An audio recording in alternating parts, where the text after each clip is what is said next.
Sebelum mulai pelajaran, mari kita berdoa terlebih dahulu.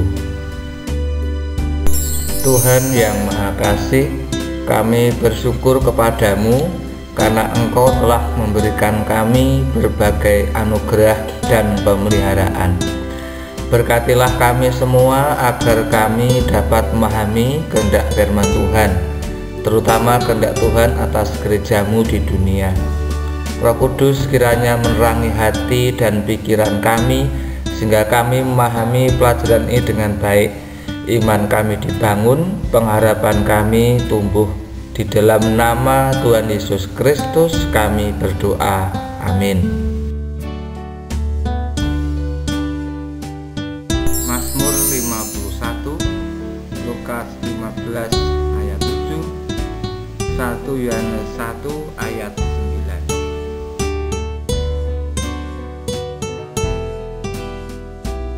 Penjabaran bab 4, dosa dan pertobatan. Pendahuluan. Hakikat dosa, akibat dosa, pertobatan, rangkuman.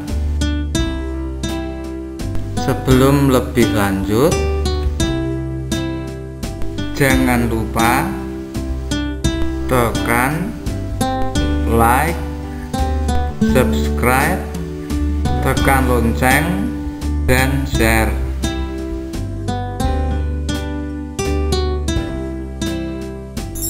Alkitab memberi kesaksian bahwa manusia pada dasarnya adalah berdosa. Oleh karena itu, manusia membutuhkan kasih karunia Allah supaya diampuni dan diselamatkan. Tidak ada satupun manusia di muka bumi ini yang luput dari dosa. Upah dosa ialah maut. Karena itu manusia membutuhkan keselamatan di dalam Yesus Kristus. Dia yang tidak berdosa telah memikul dosa manusia. Oleh karena itu, tidak ada alasan bagi manusia untuk tidak mengaku dosanya dan bertobat. Mengenai pertobatan, Yesus dalam perumpamaan tentang domba yang hilang mengatakan, akan ada sukacita di surga karena satu orang berdosa yang bertobat, lebih daripada sukacita karena 99 orang benar yang tidak memerlukan pertobatan.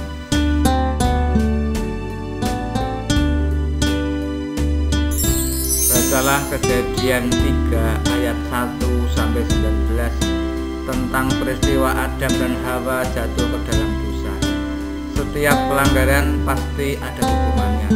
Apalagi Allah sangat kecewa ketika Adam dan Hawa lebih percaya kepada ular daripada kepada Allah. Dalam kekecewaannya, Allah tidak meninggalkan manusia. Dia memanggil manusia, mencari, menemukan, dan menyelamatkan mereka. Padahal apa yang dilakukan oleh Adam dan Hawa adalah sebuah pemberontakan yang melawan perintah Allah. Mereka ingin menjadi sama seperti Allah sesuai dengan apa yang dikatakan oleh ular. Jika mereka makan dari buah pohon kehidupan, mereka akan menjadi sama seperti Allah. Dosa adalah pemberontakan manusia melawan Allah dan kehendaknya. Manusia ingin menjadi sama dengan Allah. Salah satu aspek yang menonjol dari dosa adalah sifat mementingkan diri sendiri.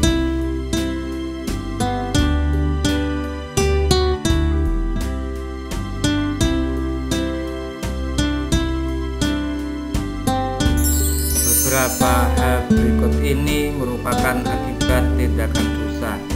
1. Dosa menyebabkan kerusakan moral di dalam diri manusia yang menentang semua kehendak baik manusia.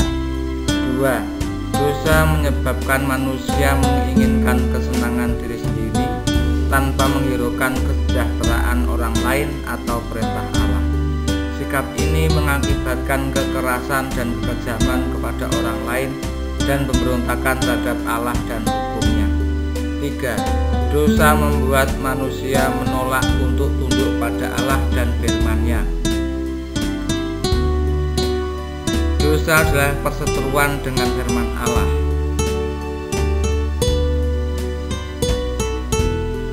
ketidaktaatan kepadanya.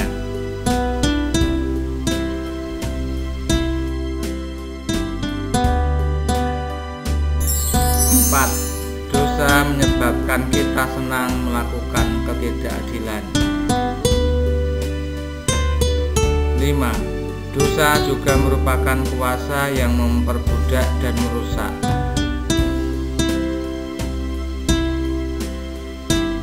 Dosa berakar dalam keinginan manusia yang serakah.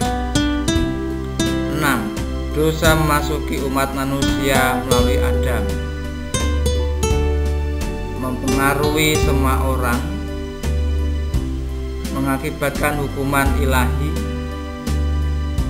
mendatangkan kematian rohani, dan hanya dapat dikalahkan sebagai suatu kekuatan oleh iman kepada Kristus dan karya penebusannya.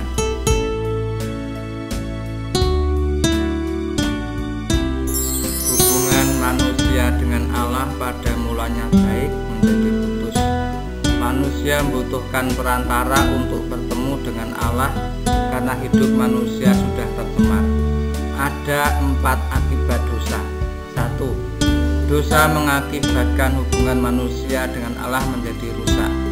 Setelah Adam dan Hawa berdosa, mereka tidak dapat bertemu dengan Allah. Ketika mereka mendengar suaranya, mereka ketakutan dan bersembunyi. 2. Dosa mengakibatkan konflik dalam diri seseorang. Seperti racun yang mematikan, hati kita menjadi ternoda oleh dosa. Sifat alami menjadi rusak. Kita tidak dapat melakukan sesuatu yang seharusnya dilakukan. Kita terbebani dengan perasaan bersalah dan damai sejahtera hilang dari hidup manusia. Misalnya ketika kamu melakukan kesalahan, meskipun orang lain tidak mengetahuinya, tetapi kamu selalu dikejar oleh rasa bersalah.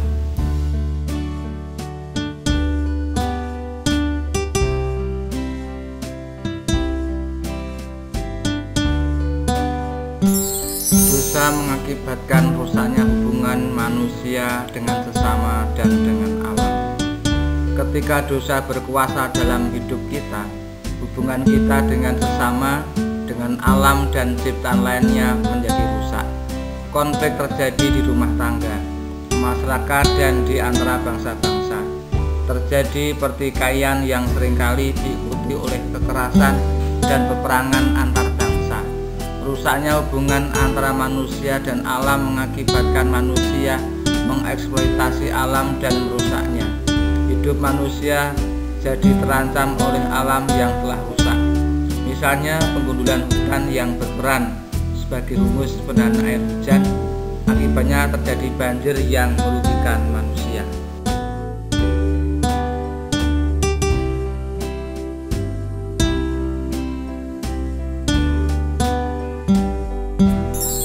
Dosa menyebabkan manusia menghadapi kematian secara rohani. Manusia tidak mampu membebaskan diri dari dosa. Manusia tidak berdaya dan tidak mampu melakukannya. Hanya Allah yang dapat menolong manusia keluar dari dosanya. Manusialah yang memberontak melawan Allah. Maka hanya Allah lah yang dapat memadamkan pemberontakan itu melalui pengampunan dan keselamatan dalam diri Yesus Kristus.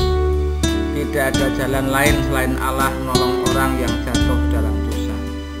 Karena waktu kita masih lemah, Kristus telah mati untuk kita, orang-orang durhaka pada waktu yang ditentukan Allah. Akan tetapi Allah menunjukkan kasih-Nya kepada kita oleh karena Kristus telah mati untuk kita ketika kita masih berdosa. Roma 5 ayat 6 dan ayat 8. Inilah bentuk pertolongan yang ditawarkan Allah kepada manusia.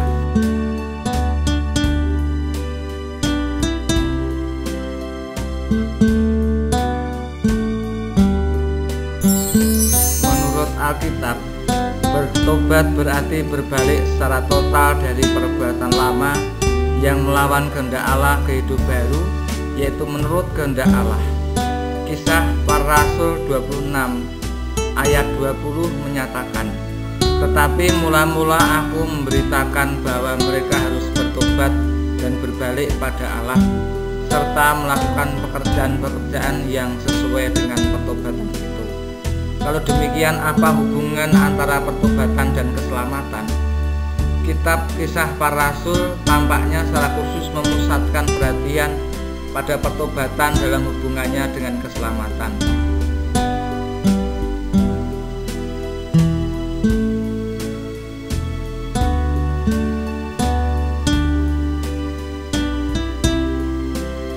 Bertobat berkaitan dengan keselamatan. Maknanya adalah mengubah pikiran seseorang dalam hubungannya dengan Yesus Kristus.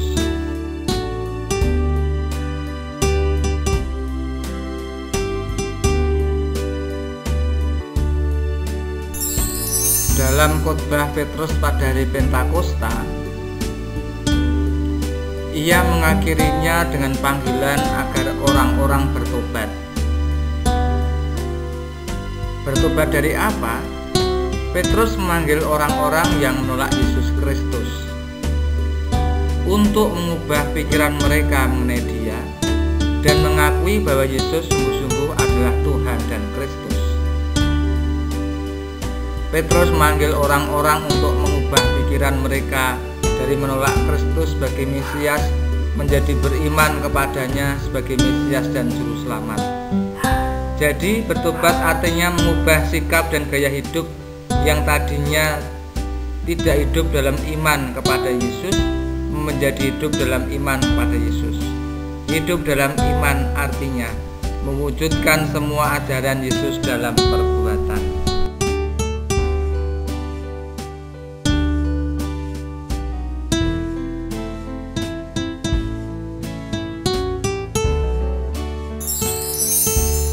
Penting untuk memahami bahwa pertobatan bukanlah hasil usaha manusia untuk mendapatkan keselamatan.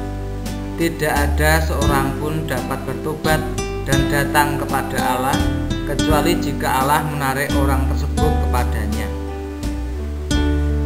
Kisah Para Rasul 5 ayat 31 dan Kisah Para Rasul 11 ayat 18 mengindikasikan bahwa pertobatan adalah pemberian Allah yang dimungkinkan semata-mata karena anugerahnya.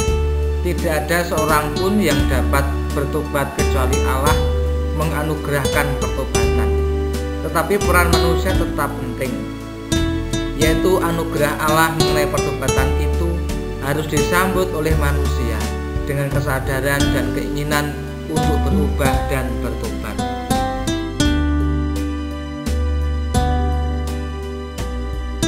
Berbalik dari dosa merupakan salah satu hasil dari pertobatan yang sejati, berlandaskan iman yang menuntun kepada Tuhan Yesus Kristus. Injil Matius memberitahu kita dua orang yang menyesali dosa-dosa mereka. Yang pertama adalah Petrus yang menyangkal Yesus, kemudian menyesal dan malu, dan akhirnya bertobat dan dibolehkan oleh Yesus. Orang kedua ialah Yudas yang mengkhianati Yesus hanya untuk memperoleh 30 keping uang perak. Ketika Yudas melihat akibat perbuatannya menyebabkan Yesus dihukum mati, ia pun menyesal dan berkata, "Aku telah berdosa karena menyerahkan darah orang yang tak bersalah." Namun Yudas mewujudkan pertobatannya dalam tindakan negatif, yaitu bunuh diri. Setiap orang yang bertobat hendaknya memiliki motivasi supaya diampuni dan dipulihkan, serta pada akhirnya diselamatkan.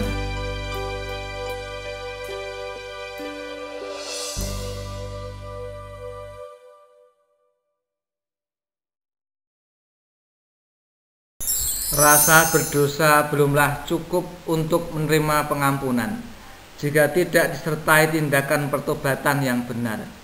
Seruan untuk bertobat disampaikan bukan saja oleh Yohanes Pembaptis dan para rasul, tetapi juga oleh Tuhan Yesus sendiri. Yesus tak henti-hentinya mengingatkan dalam pemberitaannya. Jadi pertobatan yang sungguh-sungguh akan membawa hasil yang positif. Apakah kamu pernah bertobat tetapi tidak bersungguh-sungguh? Misalnya, kamu mengaku pada Tuhan dan pada orang tuamu bahwa kamu telah melakukan kesalahan. namun esok harinya atau beberapa hari kemudian kamu melakukan kesalahan lagi, itu berarti kamu belum sungguh-sungguh menghayati arti bertobat dan dipulihkan. Kamu perlu lebih sungguh-sungguh menghayati arti pertobatan dan mohon Tuhan Allah menolongmu untuk bertobat dan dipulihkan. Bagaimana caranya? Dengan cara setia berdoa dan membaca Alkitab.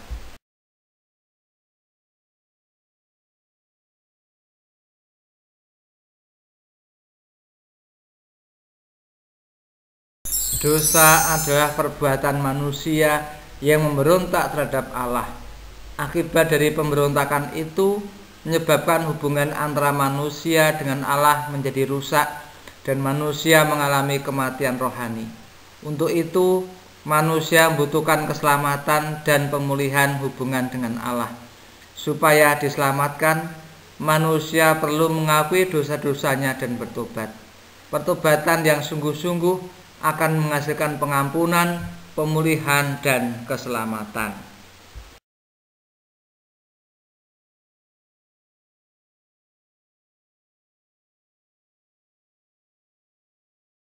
Demikian dahulu pembahasan materi kali ini.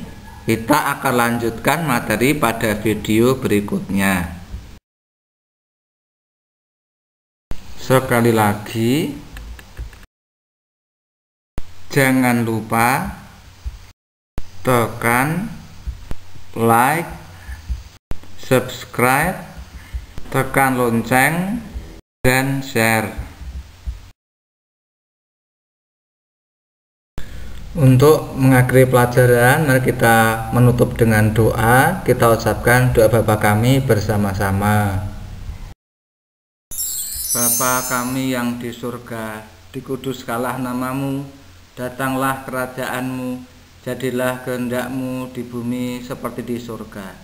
Berikanlah kami pada hari ini makanan kami yang secukupnya, dan ampunilah kami akan kesalahan kami, seperti kami juga mengampuni orang yang bersalah kepada kami.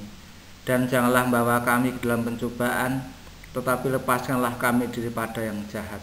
Karena Engkau-lah yang empunya kerajaan dan kuasa dan kemuliaan sampai selama-lamanya. Amin.